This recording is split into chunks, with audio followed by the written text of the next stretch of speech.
Hello YouTube, and welcome back to On the Creek. For this next segment, I'm going to do is the ins and outs of fishing for beginners.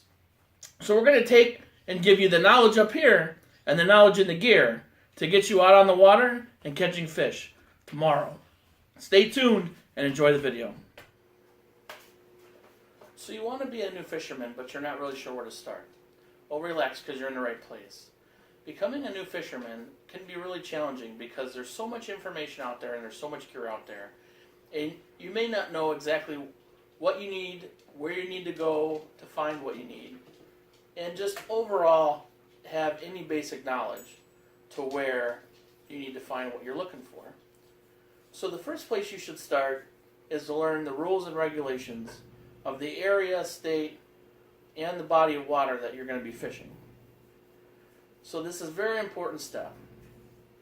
So anywhere you go, whether it be online or to a fishing goods store, should have the rules and regulations fishing guide.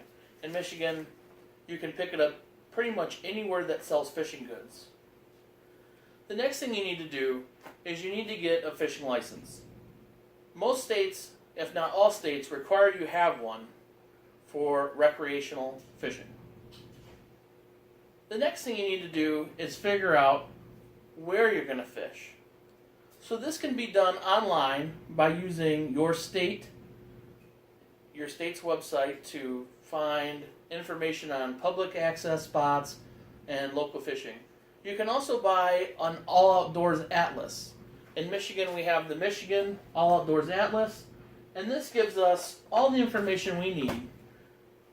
Places you can launch your boat, public fishing, campgrounds, etc. That is not the only thing you need to know. You also have to learn about the gear. To become a fisherman, you need to have a good fishing pole. Now, there's many types of fishing poles out there, and it can get a little confusing at times. And the market is flooded with different odds and ends, and don't get caught up in the whole mess. You want to buy just the basic rod when you're starting out.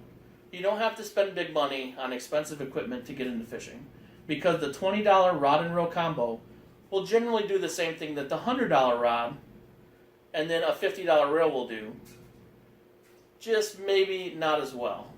But to get started, it'll be fine. A good example of a rod and reel combo is this here. This is a smaller version of a open face spinning rod and reel combo. These are sold in stores, usually marketed to children, but I love to use it to catch small panfish. It is the Zebco Dock Demon, and I'll link it in the description if you want to check it out for your youngsters. What you'd probably be more interested in is something more like this. When it comes to fishing rods, the only thing you really need to know to get started is the rod that is right for you, and that's going to be different for anybody. But a good place to start is to go to your local sporting goods store and just check a few out. Maybe get some advice from the attendant. Hopefully they know their stuff and they can help you along. But if you're on your own, the key place to find information about the rod you're purchasing is on the bottom side, just above where you place your hands. There's information you can find there, like how long the rod is, what action the rod is, and what kind of line they suggest you use on the rod. When it comes to line, most rod and reel combos that you buy at the big box store, the sporting goods store, can already come strung with line. So once you get some experience under your belt and you kind of do some playing around with what you're doing, you're going to want to go farther into detail on lines and quality of the line and quality of the gear. But don't get ahead of yourself. Start off small and work your way up. So buying a fishing license, learning the rules and regulations, learning where to fish, finding a spot, and buying a rod is only the first half. The next half is tackle. Now tackle, like anything else in fishing, comes in a multitude of varieties of different types of things, and they all have their place for any certain situation. And you will want to study this in depth at some point, and you'll want to learn different rigs and different techniques. But let's just start with the basics. So the first few basic items you need to learn about is a float or bobber. This is used to suspend your bait and your weight off the bottom, and it will also act as a bite indicator. As the fish bites, the bobber will dip below the water or bob around, showing that there's activity at the end of the hook. The next part is a sinker.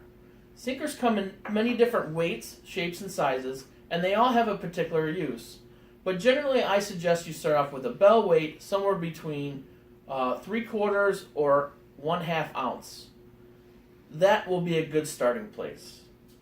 And the next thing is hooks. Just like anything else, hooks comes in a different variety of sizes, and it can also come as a snell. A snell is a hook with a predetermined leader. A leader is the line that is attached to the hook. Generally, when I started out, I used snelled hooks because it's easier to tie and it's a very simple rig. Once you get your hooks, your bobbers, your floats, you might want to look at bells. Bells work so that when you set your rod down in a holder, if a fish bites, it makes noise and alerts you to the bite. Now that you got your floats and your hooks and your weights, the next thing you're going to want to look at is a tackle box. Now, tackle box comes in all shapes and sizes, and it basically works like a toolbox would. You take your tackle and you put it inside. Now, this is what I use here, and it opens on both sides. And I have a multitude of different tackle boxes. I have a big one that I use as like a home base where I store the majority of my gear, and this one goes with me fishing. So I can interchange out what I have in there to work for the situation that I'm going to be in. And the thing I like about this the most is it fits into a 5-gallon bucket. A 5-gallon bucket is one of the most important tools in my arsenal because all my gear goes in, it has a handle for me to carry it, and fisherman tip of the day, you can use it as a seat. So, you know what, if you don't want to carry a chair in, you can always flip your bucket upside down and use it as a seat, and then you can put your catch in it at the end of the day as well.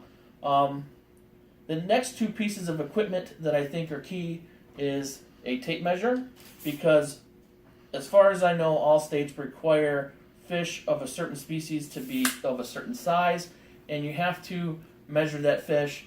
They make fisherman tape measures, they make sticker tape measures, all different type of options. You're going to want to find what works for you. And the number one most important tool a fisherman should have is a multi-tool, because pliers, knives, screwdrivers all come in handy when fishing, especially the pliers, because when the fish swallows the hook, you need a means to get it out. Well, that does it for our video today. Thanks for taking the time to watch the end, and stay tuned for more tutorials on entry-level fishing, rig tying, casting, etc. We'll be doing some more videos when the weather warms up here, and we'll do some fishing videos, and I'll give away some tips and tricks. Please like and subscribe if you got some information that was useful to you, and I'll make sure that I link all the products that I showed you today and some products that I think are important for the first-time fisherman to have.